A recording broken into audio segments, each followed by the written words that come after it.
ला साया। यूं तो बनारस घाट अपनी खूबसूरती के लिए बहुत प्रचलित है, पर घाट के किनारे कई राज लिए बैठे हैं। ये कहानी शुरू होती है बनारस के घाट के पास बने ममता निवास से, जहाँ प्रिया लाल जोड़े में ममता के घर उसकी बहू बनकर आती है।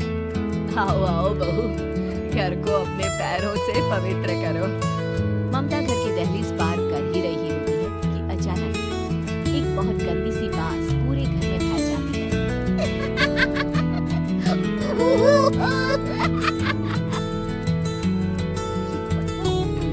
और ये आवाजें, ये कौन हंस रहा है माँ?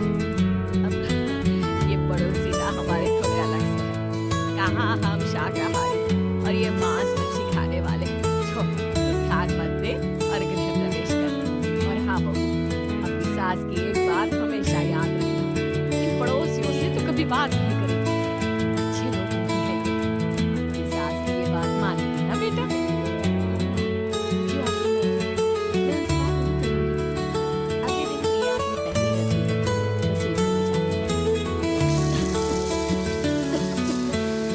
ये छोटी बात तो नाक में जा रही है। काम करती हूँ, खिड़की खोल देती हूँ। प्रिया खिड़की खोलने जाती है। नहीं जाने, लगता है इस खिड़की को कभी खोला ही नहीं गया। पर ऐसा क्यों? नॉनवेज की स्मेल आती होगी ना? हाँ, मैं खिड़की खोल देती हूँ, फिर बंद कर देती हूँ। प्रिया खिड़की खोलती है। खिड़की खोलते ही उसकी नजर सामने वाले घर की खिड़की पर पड़ती है, जहाँ एक लड़की खड़ी होती है। हाथों में मेहंदी, लाल रंग की साड़ी, बिल्कुल सजी धजी, मानो प्रिया की तरह वो भी नई नवेली बहू। वो प्रिया को देखकर मुस्कुराती है। माँ ने तो उनसे बात करने को मना किया है। प्रिया फौरन ही खिड़की बंद करती है और तवे पर जब रोटी की ओर देखती है, तो वहाँ रोटी ना होकर मछली लगी। ये क्या? पहली ही रसोई में इतनी बड़ी गलती। भगवान, अब मैं क्या करूँ? प्रिया बहुत लजाती है और फौरन रसोई की सफाई करती और फिर सबके लिए खाना बनाने लग जाती है। जब वो सब खाना परोसती है, सब तो ठीक है, मैं बेकार में चिंता कर रही थी। हे भगवान, ऐसे ही बस अपनी कृपा बनाए रखना। रात के वक्त जब सब सो रहे होते हैं, तब प्रिया को पायल की आवाज सुनाई देती है, जिससे उसकी आंख खुल जाती है। ये पायल की आवाज कहाँ से आ रही है? प्रिया उठकर उस आवाज के पीछे छत की सीढ़ियों तक जाती है। तभी से बच्चे की रोने की आवाज आती है। प्रिया छत पर जाती है तो क्या देखती है? वही लाल साड़ी वाली लड़की अपनी गोद में एक नवजात बच्चे को घुमा घुमा कर सुला रही है।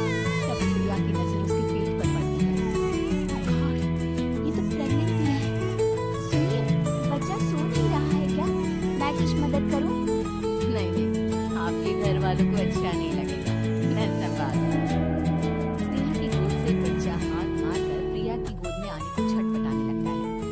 दोनों घर अगल बगल में बने होने के कारण प्रिया उस बच्चे को गोद में ले लेती है। प्रिया के पास आते ही वो सो जाता है। बच्चे का वो स्पर्श रात भर प्रिया भूल नहीं पाती और अगली सुबह वो छत पर कपड़े सुखा रही होती है, तभी उसे एक औरत इशारा करके बुलाती है। स्नेहा कह रही थी बाबू तुम्हारी गोद में आते ही सो गया। मैं गौरी, स्नेहा की माँ हूँ।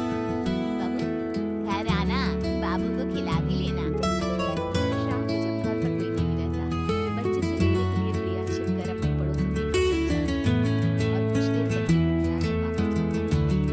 इसके कुछ दिन बाद ही प्रिया को पता चलता है कि ममता की खुशी का ठिकाना नहीं है।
वाले घर में तो नहीं जाकर आई ना बहू? मुझे माफ कर दो, मैं गई थी माँ।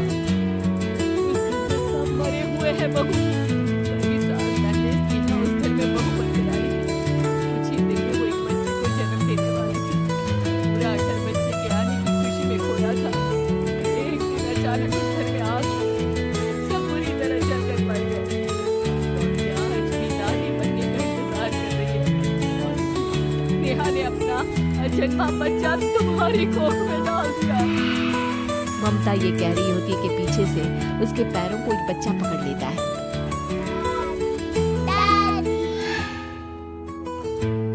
माँ, स्नेहा की गोद में यही बच्चा था। ये बच्चा कौन है फिर? तेरी मौत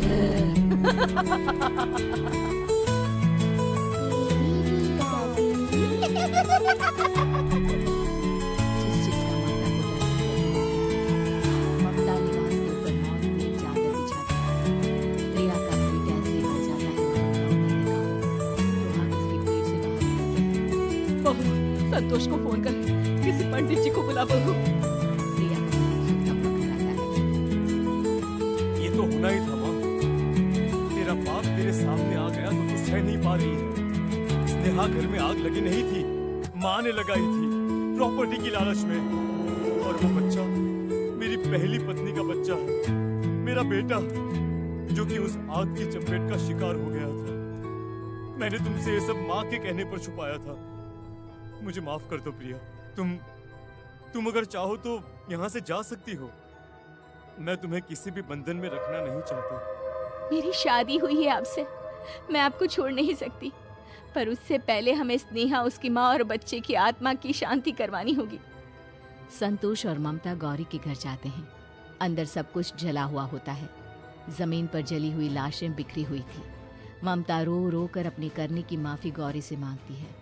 प्रिया स्नेहा के घर वालों का अंतिम संस्कार करवा देती है और ममता निवास फिर से आत्माओं के